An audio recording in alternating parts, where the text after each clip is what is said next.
Black twin sisters vanished in 2004. 20 years later, only one came back.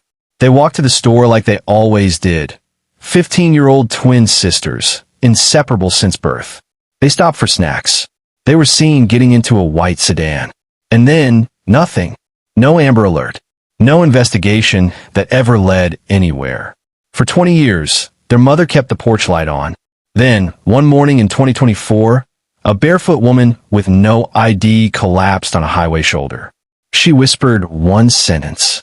She didn't make it out. Before I begin, thank you for watching Minority Struggles. Let me know in the comments where you're tuning in from. It means everything to know we're telling these stories together. Now, let me tell you what really happened. They were 15, but they moved through Augusta like grown women. Not because they wanted to, but because they had to. Janelle and Jaleesa Morgan had grown up fast in Jennings homes, one of the tougher corners of the city, where everyone knew your name, but not everyone meant you well. They had each other, though. That was the rule. Where you saw Janelle, you saw Jaleesa. One quiet, one loud. One curious, the other bold. They weren't identical, but their bond was. It was the kind of closeness that came from sleeping side by side on a squeaky twin mattress, trading dreams in the dark, and learning early that no one was coming unless they came for each other. On the afternoon of March 18th, 2004, the twins left Murphy Middle School with the usual routine. They cut through Olive Road, walked down 12th Street, and made their way to their cousin Tasha's apartment. Tasha had cable and frozen pizza, and the girls were hooked on 106 in Park. They stayed longer than they should have. The sun started to slip, painting the sidewalks in amber light. It was a Thursday, and the street lights hadn't come on yet, but Vanessa Morgan would be expecting them home soon. The girls gathered their things and said goodbye. Before heading out, they made a quick stop at their older sister Nia's apartment, just a few doors down. They asked if she could walk them back to Jennings. She said she couldn't. She was in the middle of doing her baby's hair. They asked their cousin to walk them instead. Tasha was too tired. They shrugged it off. They'd walked this route 100 times. It was less than a mile. They knew the way. They always stuck together. Their last stop before heading home was the Pump and Shop gas station on 12th Street. It was their favorite spot. The man behind the counter knew them by name. Jaleesa grabbed a bag of hot fries. Janelle picked a grape soda. They paid in crumpled singles and left with a thank you. Security footage later showed them exiting the store at 6:42 p.m. And then it happened. A white Ford sedan pulled into the lot just as the girls were leaving. The footage showed the car rolling to a stop. The passenger window slid down. The girls hesitated, looked at each other, then walked toward the car. Jaleesa leaned in to talk to the driver. Janelle stood close, her back to the camera. After a brief pause, the back door opened. They got in. The sedan pulled off calmly, like it was just any other ride in the city. That was the last time anyone saw the Morgan twins. Back at home, Vanessa returned from her shift at Magnolia Ridge Nursing Home at 7:30 p.m. She was tired, feet aching, her scrubs smelling faintly of disinfectant and cocoa butter. She expected to find the twins already inside, maybe watching cartoons or arguing over who left the bathroom light on. Instead, the apartment was silent. The beds were untouched. The air was too still. At first, she thought maybe they were just running late. Maybe they got caught up watching TV at Nia's.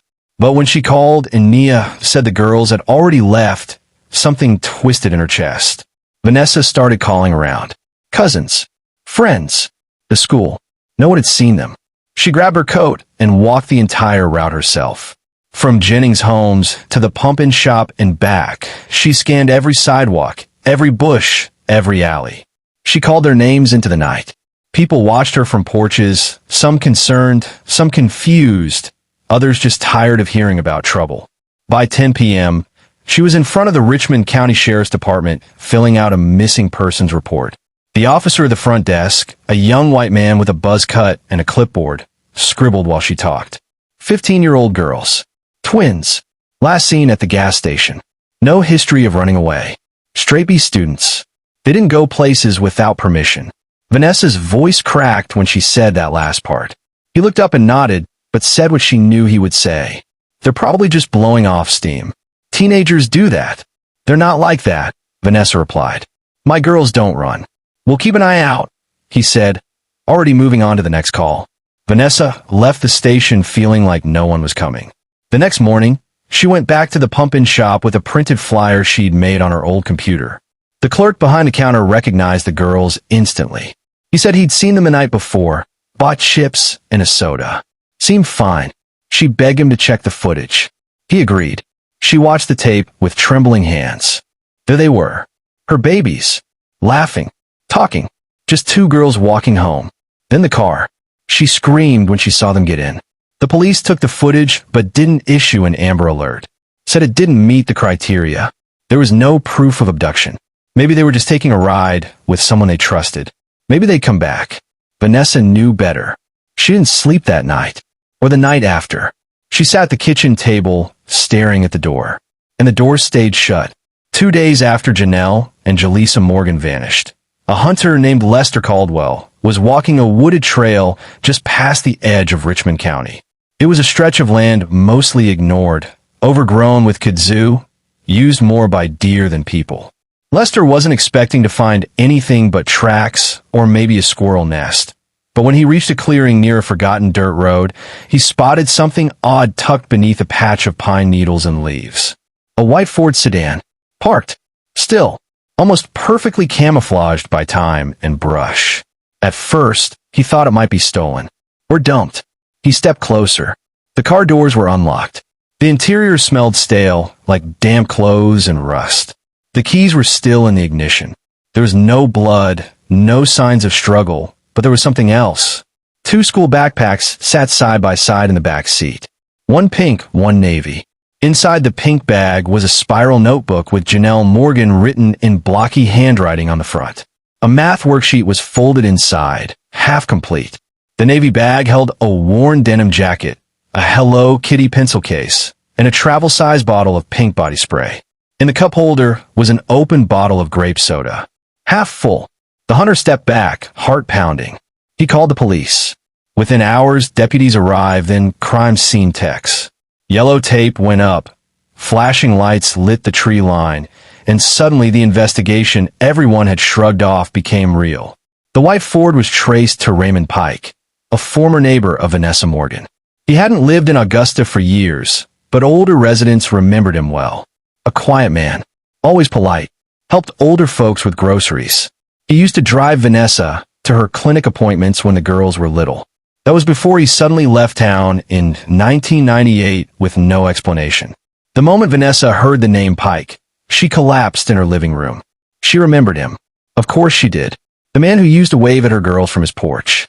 The man who had once given them popsicles in the summer. The man she told to stop being so friendly when Jaleesa said he smelled weird. Now his car had been found abandoned with their belongings inside. But Pike was nowhere to be found. Detective Celeste Ward, still in her early years with the department back then, remembered the way the case shifted. One day, it was a low-priority missing persons file with teenage runaways. The next, it was something different, something colder. The discovery of the car didn't just confirm that something had happened to the girls. It proved they hadn't left on their own. They had been in that vehicle. They were with someone they trusted, and then they were gone. Yet still, no Amber Alert was issued. The department cited jurisdictional issues. The delay in locating the vehicle.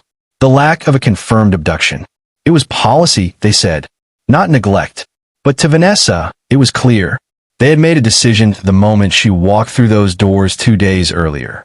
Her daughters were black, from public housing, raised by a single mother. They didn't see a case. They saw a statistic. In the following weeks, volunteers canvassed neighborhoods, knocked on doors, and scoured the surrounding woods near where the car was found. A few people came forward with vague stories. Someone said they saw a car like that outside a convenience store a week before. Another woman claimed she saw the girls in a different part of town 2 days after they went missing. None of the leads went anywhere. The bags were dusted for prints. None matched anyone outside the household. The grape soda bottle had partials, but they were smudged. Detectives couldn't determine whether the girls had been forced into the car or got in willingly. All they knew was the bags weren't tossed. They had been placed, like someone meant for them to be found, or like someone left in a hurry. Media interest faded quickly.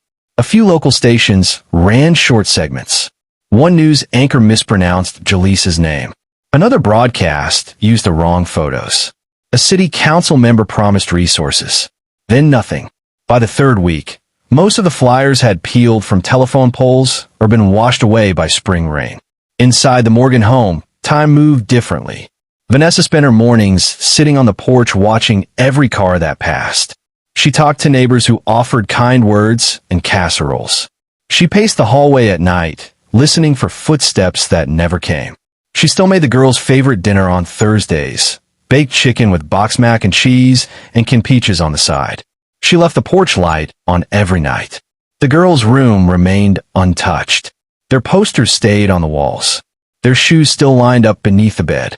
Vanessa stopped sleeping in her room and started sleeping on the couch beside the window, just in case someone knocked. Detective Ward continued to push the case quietly from her desk. She wasn't in charge, but she filed internal notes, requested access to nearby counties' missing persons lists, and kept the Morgan twins' names on her caseboard. She didn't have the authority to do much, but she had a feeling. Something about Pike didn't sit right. A background check showed he'd left Augusta for Florida in 1998. But after that, the paper trail ended. No job records. No recent address. No license renewals. It was like he had disappeared before the girls even did. Vanessa believed he came back. She said it in every interview, every prayer circle, every church basement vigil. He came back and no one noticed. He came back and took her babies. But she had no proof. Just a mother's gut and the weight of silence. When spring turned to summer, the search team volunteers grew fewer. When the school year began again, no teacher stood up to ask where Janelle and Jaleesa were. Their case file was moved to a different drawer. No charges were filed. No arrests were made. No progress. Just two missing girls. And a car full of ghosts. By the time summer bled into fall, the names Janelle and Jaleesa Morgan had all but disappeared from the headlines in Augusta. What little attention the case had drawn fizzled without answers. The white Ford sedan sat in an evidence lot behind the sheriff's department, weather-worn and tagged, waiting for charges that never came. Pike's name had slipped out of law enforcement's mouth like vapor. No arrest. No statement. No press conference. Just the same sentence repeated in every response. The investigation is ongoing. But it didn't feel ongoing to Vanessa. It felt like being buried alive. She watched the weeks turn into months. Search parties shrank from dozens to 3 to none. The media crews that had once parked outside her building stopped calling. The reporters with notepads and microphones had moved on to brighter stories, ones with resolution. No one wanted to talk about two black girls from a poor neighborhood with no new leads. Vanessa still talked about them. She talked to anyone who'd listen. She visited every church in Richmond County and beyond, stood up in community forums and town halls, passed out homemade flyers with photocopied school pictures that were starting to blur from being copied too many times. She wore one of the girls' necklaces every day, one with a tiny planet charm Janelle had loved, and the other with a small gold cross Jaleesa got for her 13th birthday. She would wear both until the day they came home. She also kept the girls' room exactly as it had been on the day they vanished. 2 twin beds with cartoon sheets and stuffed animals arranged just so. School papers still tacked to the wall. A chore chart Jaleesa had half filled out in pink marker. Their shoes lined up neatly beneath the window. It wasn't a shrine. It was a space held open. A signal to the universe that she believed. Not hoped. Believed that they would return. But belief can feel like madness when the world forgets. By March of 2005, 1 year after the twins disappeared, Vanessa stood alone outside the sheriff's office, holding a candle in a plastic cup. No cameras. No press. Just her. She lit 2 candles and placed them on the concrete steps. One for Janelle. One for Jaleesa. When the wind blew them out, she lit them again. And again. Until someone inside told her to leave. Later that same month, the Richmond County Sheriff's Department quietly closed the case. They didn't announce it. They just refiled the paperwork and marked the status as inactive due to lack of evidence. A clerical decision. One Vanessa wouldn't learn about for months. When she found out, she went to the station in person, marched up to the front desk, asked if it was true. The officer on duty gave her a tired look and said it wasn't personal. They just didn't have anything else to go on. Vanessa said they never looked hard enough. He didn't respond. Outside the station, she crumpled into herself. A stranger passing by tried to help, but she waved them off. Her grief didn't want sympathy. It wanted justice. By 2006, no one was talking about the Morgan twins anymore. Not on the news. Not at the school board. Not even in Jennings' homes, where children had started asking why their names weren't on the memorial wall outside the rec center. Vanessa still walked to the pump-in shop every week, like ritual. She'd stand outside the gas station for a few minutes, look down the street where the sedan had once pulled up, and whisper her daughter's names like a prayer. Detective Celeste Ward hadn't stopped thinking about them either. She wasn't assigned to the case anymore, but she kept a copy of the girls' missing posters pinned to her cubicle wall. Some days, she'd catch herself staring at them when she should have been working on current cases. She filed quiet requests for federal help, searched through cold case databases, looked for connections. But without witnesses, without Pike, without bodies, there wasn't much she could legally do. Still, she kept them close. One day in late 2007, while reorganizing evidence files, she pulled the Morgan case folder again. Just to look, the photos were yellowing now. The tape on the edges of the manila folder was beginning to peel. Inside, she found her own notes scribbled in the margins. Questions she had asked herself over and over. Why would Pike come back after leaving Augusta in 1998? Did he have help? Was this the first time he had done something like this? Or just the first time someone noticed? The more she read, the more hollow it felt. The case had been filed away as if closure was a formality. But closure requires answers. And no one had given Vanessa a single one. By 2010, Vanessa's hair had started to gray. She walked slower, spoke softer. But every time she told the story, at church, at candlelight vigils, or to strangers who were willing to listen, her voice never cracked. My girls didn't run away. They were taken. And someone knows what happened. The city moved on without them. New developments rose across downtown. The old school buildings were torn down or renamed. The Jennings Homes complex went through renovations. The pump-in shop changed owners. A generation of people grew up not knowing who Janelle and Jaleesa were. But Vanessa knew. She knew what time they were born. What each of them was afraid of. Which one had the mole behind her left ear. Which one always double-knotted her shoelaces. She knew how Jaleesa danced in the mirror when she thought no one was watching, and how Janelle used to hum while doing homework. She knew they hadn't left on their own, even if no one else believed it anymore. March 18th, 2024. 20 years to the day since Janelle and Jaleesa vanished from 12th Street. It was a Monday, the kind of overcast spring day where the sky looked like wet cotton, stretched and heavy. Vanessa didn't bake a cake that morning. For the first time in 20 years, she hadn't lit a candle or put up new flyers. She sat at the kitchen table with the light off, hands folded over her lap, waiting for the coffee to finish dripping. She had no intention of doing anything special. Not this year. This year, the silence felt heavier than hope. Then the phone rang. It was a South Carolina number she didn't recognize. Her first instinct was to let it go to voicemail. But something nudged her. Something deep and sharp and impossible to name. She picked up. Is this Vanessa Morgan? Yes. I believe we have your daughter. Vanessa didn't speak. She couldn't. She just stood there in the kitchen with the receiver pressed against her ear and her knees threatening to give out. A woman had been found walking barefoot along the shoulder of a highway just outside Sumter, South Carolina. No phone, no wallet, just a folded photo in her pocket, water-stained and faded, showing two black teenage girls smiling in school uniforms. A nurse at the small rural hospital where she was taken noticed the photo and the resemblance. The woman had barely spoken. When asked her name, she'd only said one word. Janelle. Vanessa dropped the phone. The next few hours moved like water in a broken pipe, rushing and leaking in every direction. She drove with her niece across the state line, white-knuckled and shaking. Her heart hit her ribs so hard she thought it would crack. She couldn't breathe, couldn't think. She didn't know what she was about to walk into. When she arrived at the hospital, they asked her to wait outside the room for a moment. A doctor stepped out and spoke softly. She's extremely malnourished. We're running blood panels and trauma assessments.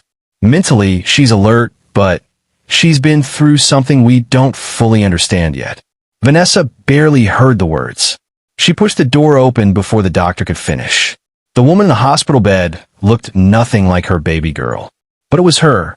Janelle was thin. Too thin. Her face was hollow, her hair short and uneven, like it had been cut without care. Her skin was dry, lips cracked, knuckles bruised. But her eyes were the same. The moment Janelle looked up, her lip trembled. Mama. Vanessa didn't cry. She collapsed into the chair beside the bed and touched Janelle's hand like she was touching a ghost. Janelle squeezed it weakly, like she was afraid her mother might disappear if she didn't hold on. That first day, she said almost nothing. She slept. She blinked at the ceiling. She let nurses clean her up and check her vitals. When they asked what had happened, she turned away. When a social worker tried to get her to talk about the last 20 years, she shut down. But on the second day, when a nurse brought her oatmeal and orange juice and sat quietly by her side, Janelle spoke without being asked. She didn't make it out. That's all she said. Detective Celeste Ward received the call later that afternoon. She had retired 2 years prior, but her phone still rang every time a cold case stirred. When she heard the name Janelle Morgan, her hands went cold. She canceled her plans and made the 3-hour drive herself. When she entered the hospital room and saw the woman sitting upright, hands trembling in her lap, she nearly cried. Janelle didn't recognize her, but Celeste knew her in an instant. "We've been waiting for you," she said softly. Janelle nodded. Over the next few days, a trauma specialist was brought in to help Janelle begin sorting memory from silence. The truth didn't come out in a straight line. It came in fragments, in whispers, in drawings and nightmares. She remembered a house, a basement, a locked door, Jaleesa crying at night, a man's voice, the sound of a chain. She remembered Jaleesa planning, whispering about how they could escape, about what she would do once they got free. Janelle remembered being too afraid. She remembered the night Jaleesa tried, the slam of a door, a scream, then silence. After that, she never saw her again. The man moved Janelle to a different place, then another. He changed her name.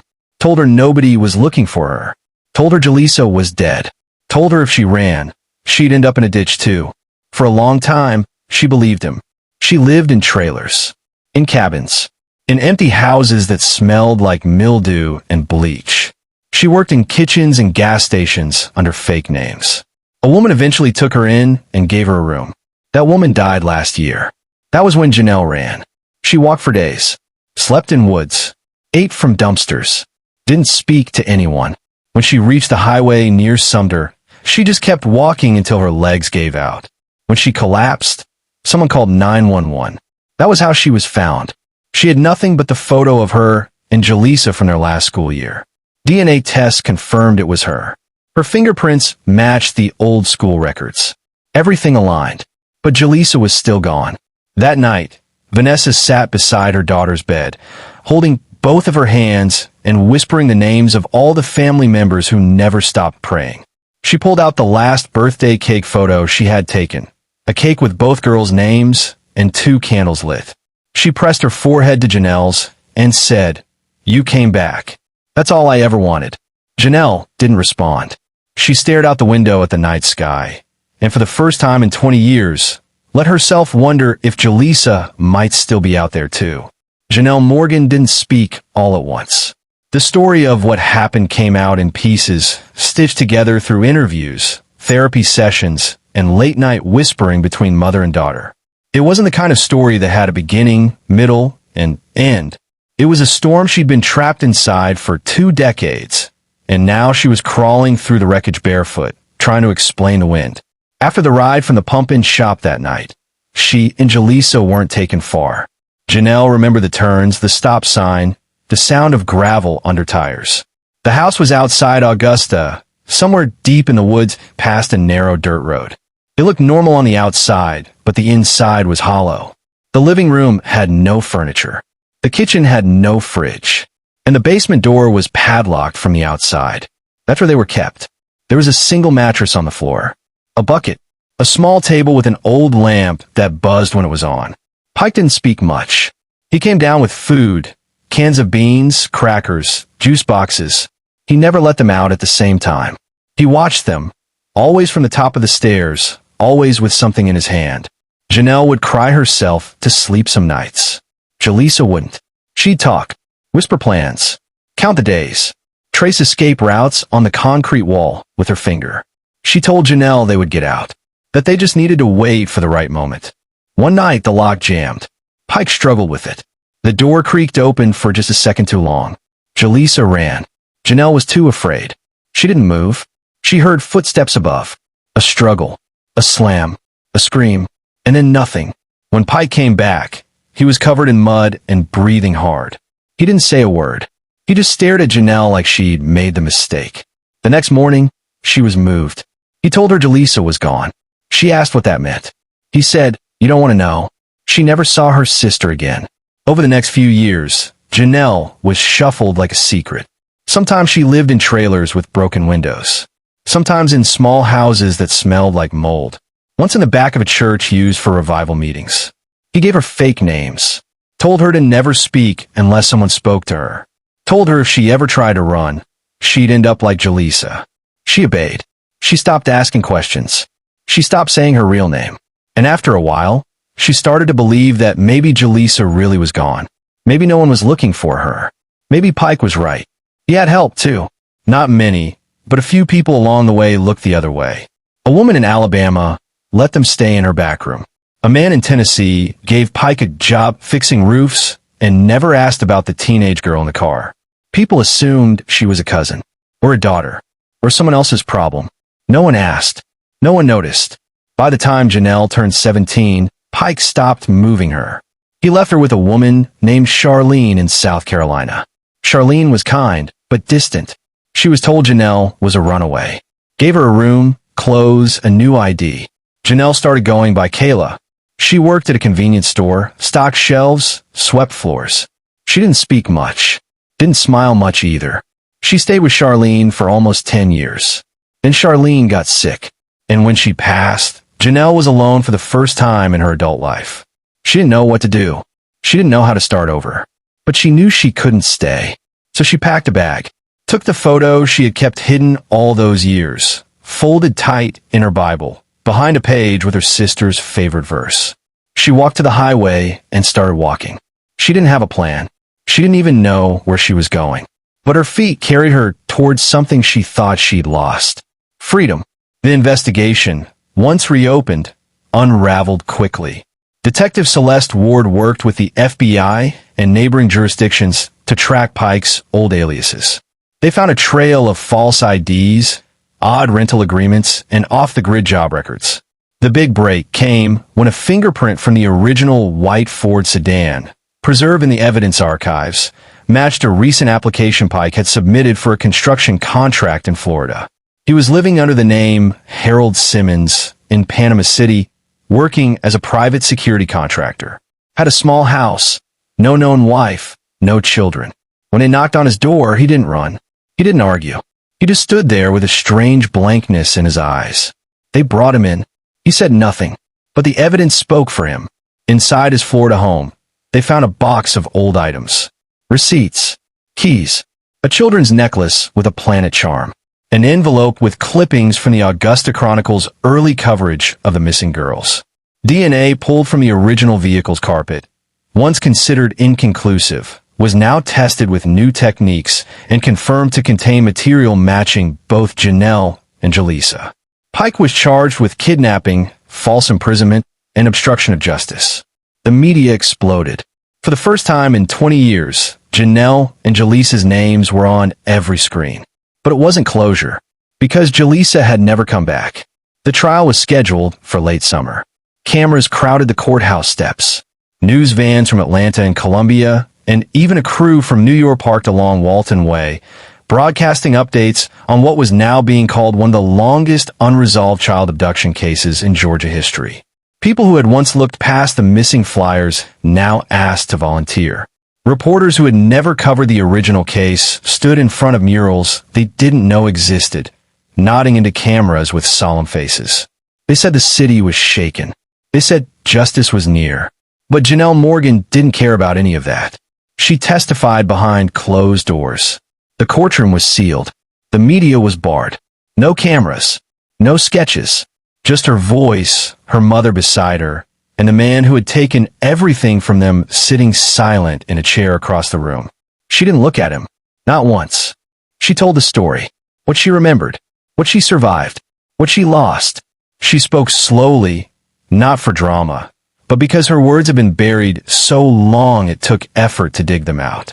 When she spoke Jaleesa's name, her voice cracked, but she didn't stop. When it was over, she stood, walked out of the courtroom, and didn't look back. Pike's attorney attempted to file for psychiatric review, claimed memory gaps, claimed mistaken identity. But the DNA, the fingerprints, the physical evidence, and Janelle's testimony held. He was denied bail and held on multiple counts, with more charges pending from surrounding states. Still, there was no murder charge. Without a body, the DA said they couldn't proceed with a homicide case. So Jaleesa remained missing in the eyes of the law. Officially, legally, but not to Janelle, and not to Vanessa. She knew. A mother always knows. A month after the trial began, the city of Augusta voted to approve the construction of a new memorial garden in the heart of the Jennings Homes redevelopment. It would sit where the old playground used to be, right between the basketball court and the community center. The garden would feature native Georgia flowers, a bench for quiet reflection, and a sculpture of two young girls walking hand in hand. But Vanessa didn't wait for that. On the 20th anniversary of their disappearance, she and Janelle returned to the place where the white sedan had been found, just beyond a tree line off that narrow Richmond County trail, now overgrown but still marked with yellow police tape hanging limp like forgotten ribbon. They stood in silence. Vanessa knelt and laid a single purple hoodie on the forest floor. It had once belonged to Jaleesa. She had fought to get it back from the evidence locker after Pike was arrested. It still smelled like plastic and dust and something she couldn't name. Something hollow. Janelle held a candle in one hand. In the other, a laminated copy of the school photo they'd taken just weeks before they disappeared. She had trimmed it, cleaned the edges. The smile on Jaleesa's face looked younger now. Frozen in time. She lit the candle, set it down beside the hoodie, watched the flame flicker against the wind. Then she whispered, "You didn't make it out, but I did, and I'll carry both of us now." That evening, as the sun dropped below the pine trees and the shadows stretched long across the street where they used to walk, Vanessa sat on the porch of her apartment with a tray of candles. She had invited no one, made no flyers, just her and her daughter and a table full of light. Janelle lit each one. For Jaleesa, for the girls who never made it home, for the mothers still waiting. When the last candle was lit, Janelle sat down beside her mother. They didn't speak. They didn't have to. 20 years had been stolen from them. But that night, quiet, warm, soft with memory, they took something back. Weeks later, a mural appeared near the corner of 12th Street and MLK Boulevard. No one claimed it. No one painted it in daylight. But one morning it was just there. It showed two girls with braids walking through a door of stars. One looked back. One kept walking. At the bottom, in small white paint, were the words, "Still twins." Even now,